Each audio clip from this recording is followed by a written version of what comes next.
आज आपण बनवणार आहोत स्मोकी आणि झणझणीत वांग्याचं भरीत।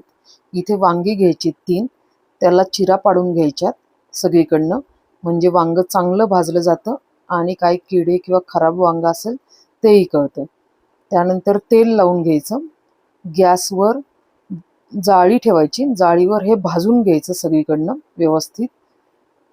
इथं वांग चांगलं भाजून झालेलं, इतका सुंदर वास सुटला होता, खरंच अप्रतिम वास येतो। इथे दांडा आणि साली काढून टाकायच्यात। कांदा कापलेला आहे एक इथे। इथे कढईमध्ये तेल, जिरं, मोहरी आणि हिंग टाकून घेतलेलं आहे। ते झाल्यानंतर कांदा टाकायचा, तो व्यवस्थित परतून घ्यायचा। हळद टाकायची, चवीनुसार मीठ, लाल तिखट टाकायचं आहे 1.5 चमचा।